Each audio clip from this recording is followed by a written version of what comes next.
Salam. Dövlət İmtahan Mərkəzinin 11-ci siniflər üçün olan sınaqlar toplusundan 15 nömrəli sınağın qrammatika suallarının izahı. Birinci sual. Cümlənin tərkibində hansı söz çıxarılsa, cümlə üzvünün sayı çoxalar.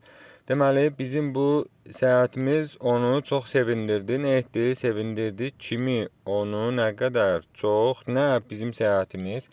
Deməli, burada söz birləşməsinin ifadə olunan cümlə üzvünə baxırıq. Bu mübtədadır. Mübtədanın yəni söz birləşməsindən asıl tərəfini bizim çıxartsaq, bu səyahətimiz onu çox sevindirdi. Nə etdi? Sevindirdi. Kimi onu?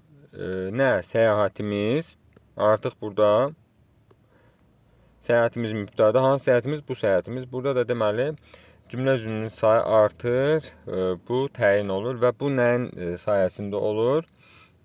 Bu bizim sözünün çıxarılmaq sayəsində olur. Yəni bizim nədir? Yəlik hallı şəxsi vəzini çıxartdıq. Cümlə üzvünün söz birləşməsini, daha doğrusu asıl tərəfini çıxartdıq və cümlə üzvünün sayı artdı. Cavabımız B variantı 1-də. 2-də biz dostların yardımını unutmamalıyıq. Cümləsində işlənmiş ikinci dərəcəli üzv haqqında fikirlərdən biri yanlışdır. Nə etməliyik? Unutmamalıyıq. Nəyi? Dostların yardımını kim? Biz.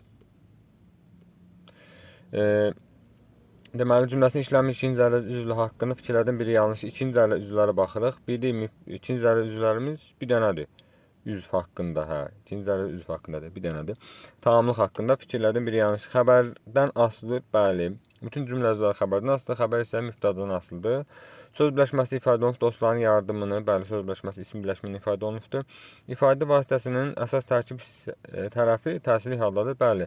Yardımını təsirli haldadır, bu da düz fikirdir.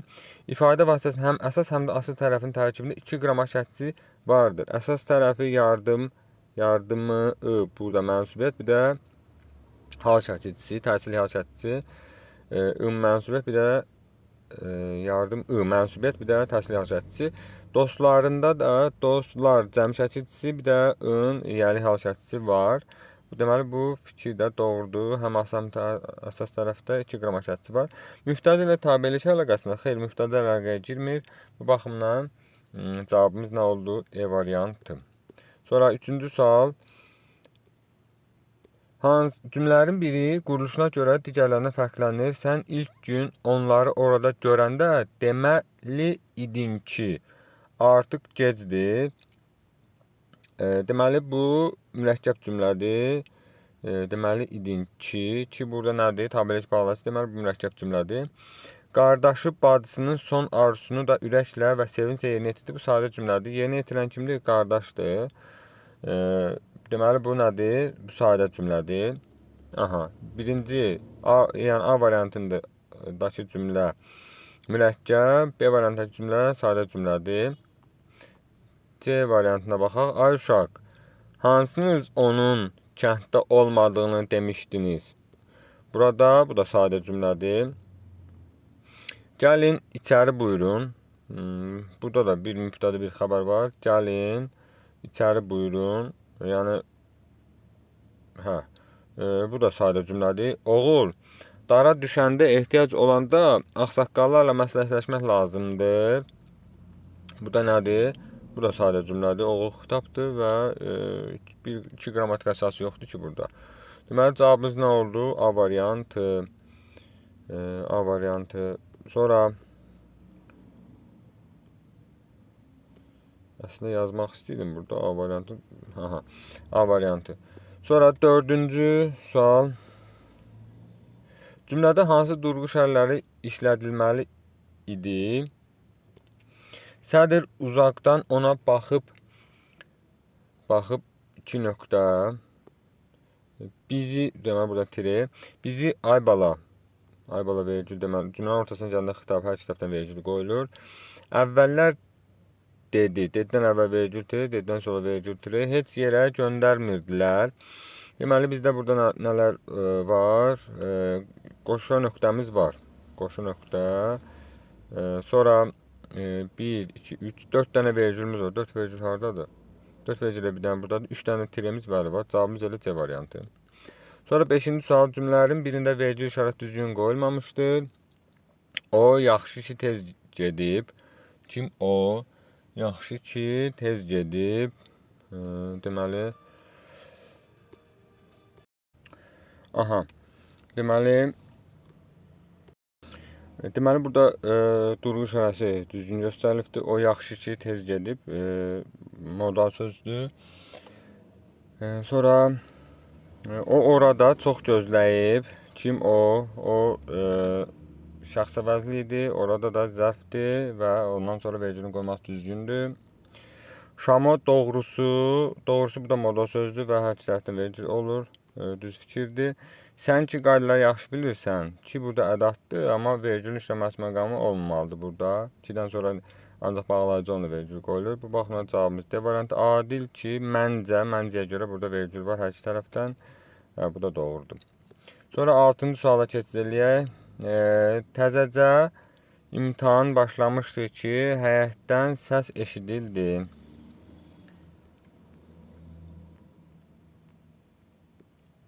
Aha. Təzəcə imtahan başlamışdı ki, həyətdən səs eşidildi. Bu da 2 ilə bağlanıbdır. Və zaman məzmunu ifadə edəndə bu əslində mürəkkəb cümlədir, tabeli mürəkkəb cümlədir və zaman məzmunu ifadə edən zaman əvvəlcə budaq cümlə, sonra baş cümlə gəlir ki, zaman məzmunu ifadə edən cümlədə işlənəndə belə olur. Budaq cümlə baş cümlə 2 ilə bağlanıbdır, düz fikirdir. Əvvəl baş, sonra budaq sxeminə uyğundur. Bu da düz fikirdir. Sonra həm baş, həm budaq cümlənin xəbəri keçmiş zamandadır. İmtahan başlamışdı, mış var. Bu biraz zəif düşübdür. Bunun görüntüsü yaxşı deyil, amma yeni təhlil etməyə çalışırıq. Keçmiş zamandadır və eşidildi, eşidildi. D da zamandır. Həm baş, həm də budaq cümlə xəbəri keçmiş zamandır. Bu da düz fikirdir. Baş cümlənin müəyyən şəxsi, budaq cümlənin qeyri-müəyyən şəxsi cümlədir. Baş cümləsi müəyyən şəxsli. Həyətdə səs-küy eşidildi. Həyətdə eşidildi, nə səs-küy? Təzəcə imtahan başlanmışdı. Bu qeyri-müəyyən şəxsi deyil axı. Budaq cümlə qeyri-müəyyən şəxsidir. Bu fikir yanlışdır. Nə etdi? Başlamışdı. Nə imtahan? Bu da müəyyən şəxsidir. Təzəcə imtahan başlamışdı. Nə etmiş? Başlamışdı. Nə imtahan? Deməli, bu da müəyyən şəxsidir. Cavab ona görə D variantı. Sonra sadələşsə budaq cümlə baş cümlənin tərkibində zaman zərfliyi nə çevriləcək? Bəli, təzəcə imtahan başlayanda nə zaman? İmtahan başlayanda deməli bu fikir də düzdür. Sonra 7-ci sual cümlə ilə bağlı yanlış fikir müəyyən edin. Oxumaq başqa, öyrənmək başqa. Oxumaq başqadır, öyrənmək başqadır. Xəbər şəkli ixtisar nöqtə 2 qrammatik əsası var. Bəli. Nədir başqadır, nə oxumaq, nədir başqadır, nə öyrənmək. Düz fikirdir. İxtisar edilən şəkilçilər həmci sözlərlə bağlı deyil. Bəli, həmci sözlərlə bağlı deyil, çünki bu mürəkkəb cümlədir. Həmci sözlü cümlə deyil. Sonra cümlə üzvləri 2 nitq hissəsinə aid sözlərlə ifadə olunub. 2 nitq hissəsinə aid sözləri. Bəli, başqa, sifət, öyrənmək, oxumaq, bunlar da məsdərdir. Bu da düz fikirdir. Nümunədə tabeçilik əlaqəsindən də istifadə edilib.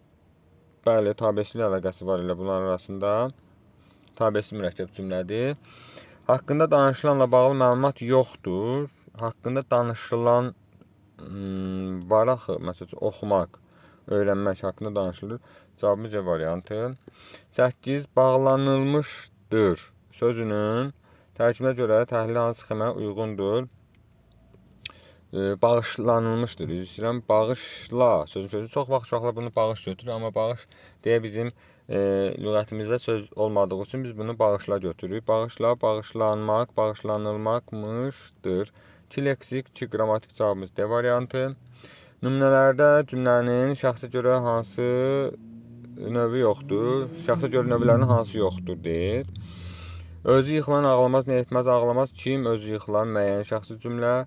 Yenə həyətdə səni çağırırlar. Nə edilə çağırırlar kimi səni. Kim onlar qeyri-müəyyən şəxsi cümlə. Maşımız Vəndama çatanda artıq gec idi. Bu şəxsiz cümlədir məncə.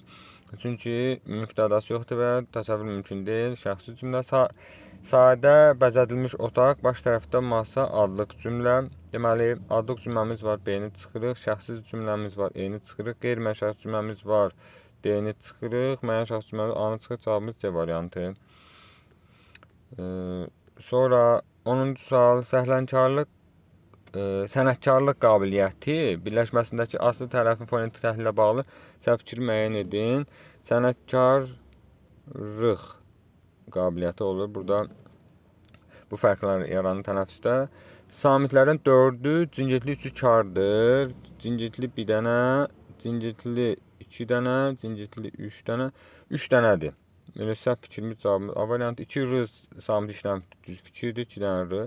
L da r-yə keçir. Vurğu son necə düşür? Bəli, l-dadır. L vurğu qəblədən şərt keçidir. Son kar samitlə başlayır. Söz kar samitlə başlayır, kar samitlə bitir. Bəli, s-la başlayır, x-la bitir. Tərəfə baxırıq. Sonra sözdə qalın və ya incə saitlər bir-birini izləməyib. Bu nə deməkdir? Yəni ahəng qanun tərifi nədir? Qalın və ya incə saitlərin bir-birini izlənməsi ahəng qanunu adlanır. Burada da o yoxdur. Yəni ahəng qanuna tabe deyil demək istəyir bir növ. Bəli, ahəng qanuna tabe deyil. Bu fikir də düzdür. Cavabımız nə oldu? Deməli, A variantı yanlış fikirdir. Bu qədər. Ümid edirəm izahlarım sizin inkişafınızda töhfə verər. Hələlik növbəti videolarda görüşərik.